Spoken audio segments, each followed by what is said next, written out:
Did you see? Were you awake when this happened, or were you sleeping?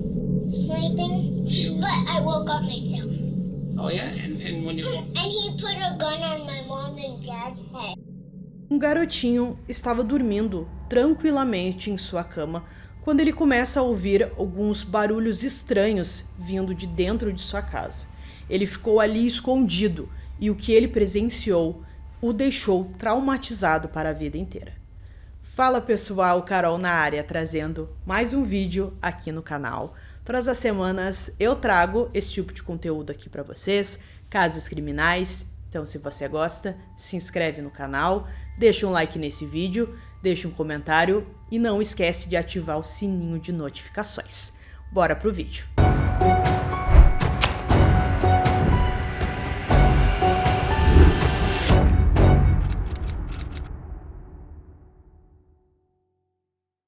No dia 5 de abril de 2010, em um bairro tranquilo de Fort Lauderdale, na Flórida, a família Morrissey se preparava para sua rotina noturna. Joe havia cochilado em frente à televisão, exausto de mais um dia longo. Sua esposa Kay ainda estava acordada trabalhando em um de seus projetos, com a TV ligada baixinha no fundo. O filho adotivo do casal, Patrick, de 5 anos, estava deitado na cama do casal já dormindo. Logo depois, Patrick acordou no susto com um barulho muito alto. Logo, ele ouviu seus pais gritando e ficou apavorado. Sozinho na cama dos pais, o menino de 5 anos ouvia vozes de estranhos se misturando aos apelos da mãe e do pai. Seu coração batia tão forte que ele tinha certeza de que todos podiam ouvi-lo. Seguindo seus instintos, Patrick puxou o cobertor sobre a cabeça e ficou imóvel, fingindo dormir. O que ele não conseguia ver de seu esconderijo era o pesadelo que se desenrolava em sua casa. Um homem armado e perigoso havia invadido a residência. O intruso se movia pela casa, como se estivesse planejando aquele momento há semanas. Kay se viu cara a cara com o estranho dentro de sua própria casa. O homem não estava sozinho. Ele tinha dispositivos de comunicação, conversando com outra pessoa enquanto orquestrava seu plano. O som da porta da frente se fechando trouxe um silêncio temporário que pareceu mais assustador do que os gritos. Patrick permaneceu congelado embaixo de seu cobertor, seu pequeno corpo tremendo de medo. Ele não sabia onde estavam os pais e também não entendia por que tudo aquilo estava em silêncio. Quando Patrick ouviu a porta da frente se abrir novamente, ele acreditou que o invasor tinha ido embora. Mas seu alívio se transformou em horror quando viu seus pais sendo forçados a voltar para o quarto principal. Eles tinham toalhas cobrindo a cabeça e sua mãe chorava desesperadamente. O homem que os acompanhava carregava uma arma. Ele forçou Joe e Kay a se ajoelharem ao lado da cama, onde seu filho estava escondido, amarrando-lhes as mãos e os pés com abraçadeiras de plástico. Enquanto Joe se ajoelhava ao lado da cama, onde seu filho estava deitado, fingindo dormir, ele de alguma forma sentiu a presença de Patrick. No que se tornaria seu último ato como pai, Joe sussurrou palavras que ecoariam para sempre na memória da criança. Palavras que lhe diziam para continuar fingindo, para se manter seguro, para sobreviver.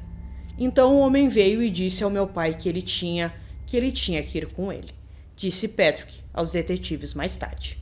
Joe foi arrastado para fora do quarto, ainda lutando, ainda tentando proteger sua família, mesmo com sua própria vida em jogo. Da sala de estar vinham sons de lutas, gritos e então um silêncio. Patrick ficou imóvel pelo que pareceu uma eternidade. Seu pai não voltaria. De alguma forma, sua mente jovem compreendeu essa verdade devastadora. Ao lado dele, sua mãe chorava baixinho, ainda amarrada e indefesa. O cheiro de fumaça começou a se infiltrar por baixo da porta do quarto. A casa estava pegando fogo. Kay, ainda com os pulsos e tornozelos presos com abraçadeiras de plástico, pediu ajuda para seu filho para soltá-lo. Em meio à fumaça, que se tornava cada vez mais densa a cada minuto, Patrick correu para a sala de artesanatos da mãe. Suas mãozinhas encontraram a tesoura, e com uma determinação que desafiava sua idade, ele conseguiu soltar sua mãe. O detetive que o entrevistou mais tarde não conseguiu esconder seu espanto. Nossa, você é como um herói. A resposta de Patrick foi simples e profunda. Minha mãe me disse isso. À 00:30, Christina, filha de Kay, recebeu uma ligação que assombraria para sempre. A voz da mãe, quase inaudível e meio a sirenes e ao caos, disse as palavras que ninguém deveria ouvir. Você precisa vir para cá. Você precisa vir aqui agora mesmo. Quando Cristina chegou à rua bloqueada, ela encontrou sua mãe parada no meio da rua, com um pijama encharcado de sangue. Ele se foi, gritou Kay. E Cristina inicialmente pensou que ela queria dizer que os agressores haviam escapado. Está tudo bem, eles vão encontrá-los. Cristina tentou dizer à mãe. Não, Joe se foi. Mataram ele.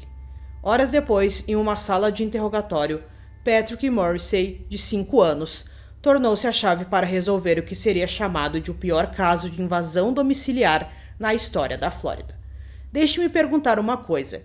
Você sabe o que é uma mentira? Perguntou o detetive Kendall, gentilmente. É quando você não diz a verdade e faz algo ruim, respondeu Patrick. E o que acontece quando você conta uma mentira? Você se mete em encrenca, respondeu a criança. Alright, Patrick. Let me ask you something. Alright? Yeah. Do you know what a lie is? A lie? Yeah. What is it? It's when you don't tell the truth and you do something bad. What happens when you tell a lie? You get in trouble. O detetive precisava garantir que o garotinho entendia a importância da verdade, porque seu testemunho poderia ser a única maneira de trazer justiça ao assassinato de seu pai. Eu sei que você disse antes que sabia algo sobre alguns ladrões ou algo assim. Sim, ladrões invadiram nossa casa e meu pai morreu. I know earlier you said you knew something about some robbers or something. Yeah. What A happened? robber attacked our house and my dad died. Did you see? Were you awake when this happened, or were you sleeping? Sleeping. You were- But I woke up myself. Oh yeah, and when you And he put a gun on my mom and dad's head. As palavras de Patrick eram simples, mas carregavam o peso da verdade absoluta. Ele não compreendia plenamente que seu pai, o homem que o adotou e o amava, nunca mais voltaria para casa. Em sua mente jovem, talvez seu pai estivesse apenas em um avião, talvez ele voltasse em breve. Mas o testemunho dele seria crucial para desvendar algo que era mais profundo do que qualquer um poderia imaginar. A investigação inicialmente se concentrou em Randy Tandidor Jr., um homem com antecedentes criminais que tinha ligações com a família Morrissey, por meio de uma disputa de propriedade. Quando a polícia chegou à casa dele, encontrou seu pai, Randy Tandidor Sr., que usava uma máscara de oxigênio e mancava. Os instintos do detetive Kendall lhe diziam que aquele homem doente não poderia ser o assassino descrito por Kay. Mas seu filho Randy Jr., essa era outra história. Randy Jr. parecia calmo durante o interrogatório. Por horas o detetive Kendall o pressionou por respostas, mas algo não parecia certo. Não tenho nenhuma ligação com esse assassinato. Não sei quem o cometeu. Quero limpar meu nome porque eu não cometi esse assassinato. A investigação parecia estar chegando a um beco sem saída. A polícia tinha um suspeito, mas nenhuma evidência sólida que o colocasse na cena do crime. Pior ainda, segundo o depoimento de Kay, havia uma segunda pessoa envolvida, alguém com quem o invasor se comunicava por meio daqueles rádios. O tempo estava se esgotando, e o assassinato de Joe ameaçava se tornar outro caso arquivado. E a polícia não podia deixar isso acontecer. Quando a esperança parecia perdida, o detetive Kendall recebeu um telefonema que mudaria tudo isso. Shaw Tandidor, filho mais novo de Randy Sr., queria conversar com ele. O que ele tinha a dizer chocaria todos os envolvidos no caso. Você nos ligou, disse que conhece meu irmão. Sabemos que ele é muitas coisas, mas ele não é capaz de cometer um assassinato. Ele não faria isso. Basicamente, vou ser direto. Meu pai fez isso. A sala ficou em silêncio. Tudo o que eles achavam que sabiam sobre o caso tinha acabado de ser virado de cabeça para baixo. Sean explicou que na manhã seguinte ao assassinato, ele e seu irmão Randy Jr. estavam assistindo ao noticiário quando a história sobre o assassinato de Joe foi divulgada. Quando Shaw percebeu que havia alguma coisa errada, confrontou seu irmão, e ele lhe deu uma resposta que lhe gelou seu sangue. Vá falar com o papai. A conversa com seu pai foi ainda mais assustadora. Pai, você viu as notícias? Você precisa ficar quieto, porque eu te mato, se for preciso. A revelação de Sean pintou um quadro assustador de manipulação e abuso familiar. Randy Tandidor Sr. Não era o homem frágil e indefeso que o detetive Kendall havia encontrado inicialmente. Ele era um predador calculista que havia orquestrado a participação do próprio filho em um assassinato. Meu pai costumava nos bater feio, disse Sean aos detetives. Na noite de 5 de abril, Randy Sr. manipulou seu filho mais velho, Randy Jr., um homem desesperado pela aprovação do pai e lutando contra o vício, para cometer um crime impensável. Meu pai deu a droga para ele e mandou ele usar. Quando terminou, ele disse ao meu irmão que tinha um cliente na casa dele, que podia assaltar, pegar dinheiro e comprar toda a quantidade de droga que ele quisesse. Agora você não estava perguntando isso ao meu irmão, estava perguntando a um viciado em crack. Não se tratou de uma invasão domiciliar aleatória. Foi um pai destruindo a vida do próprio filho para satisfazer sua ganância e sede de violência. Sean sabia que seu depoimento por si só não seria o suficiente para condenar o pai. A polícia precisava de provas concretas. Então ele tomou uma decisão que exigiu uma coragem incrível. Usaria uma escuta e tentaria fazer o pai confessar.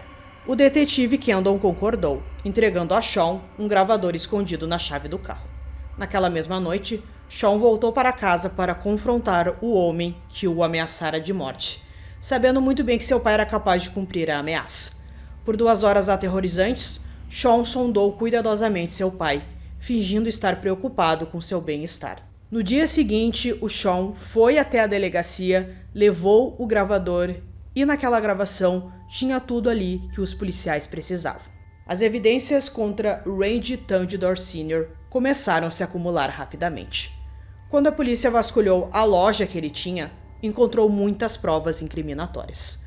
O computador roubado da família Morrissey, abraçadeiras plásticas semelhantes às usadas para amarrar Joe e Kay, uma caixa vazia de uma faca de caça, rádios bidirecionais que correspondiam à descrição de Kay, moedas estrangeiras relatadas como roubadas da casa dos Morrissey e marcas de fogo no estacionamento onde as evidências foram destruídas.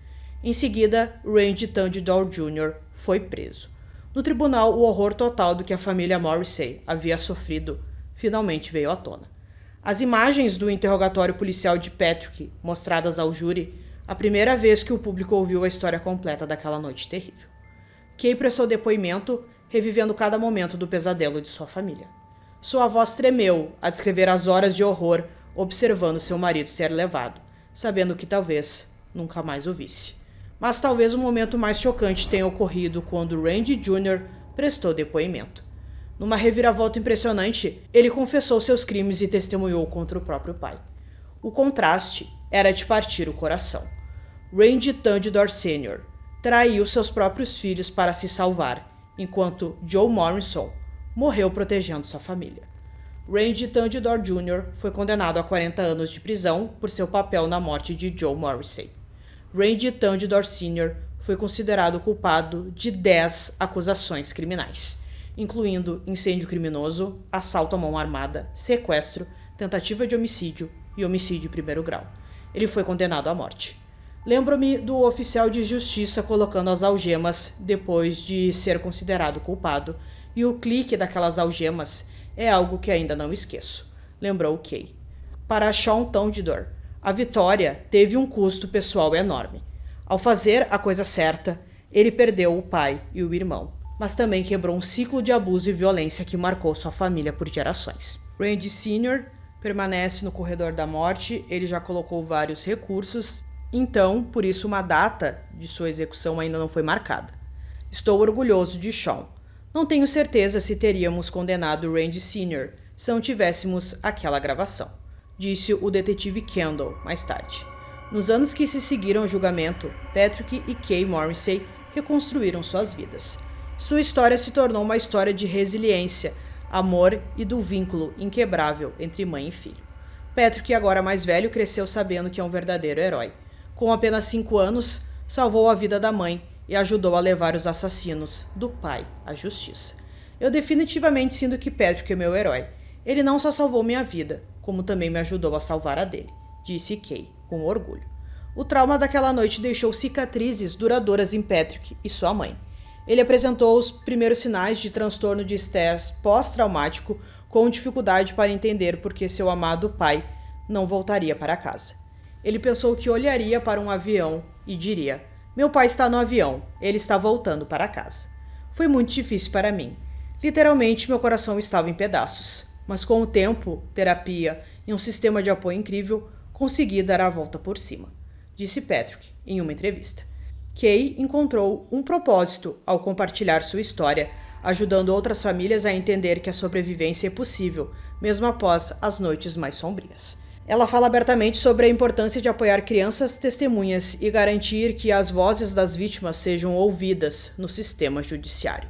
Eu queria que outras pessoas vissem que podem sobreviver, e acho que meu filho também faz a mesma coisa. Então, pessoal, concluindo essa história aqui para vocês, imaginar que o Randy Sr. mandou seu próprio filho cometer aquele crime terrível porque o Joe queria tirá-los ali daquela propriedade, então eles tiveram alguns problemas e o Randy Sr. acreditou que essa era a forma de resolver as coisas.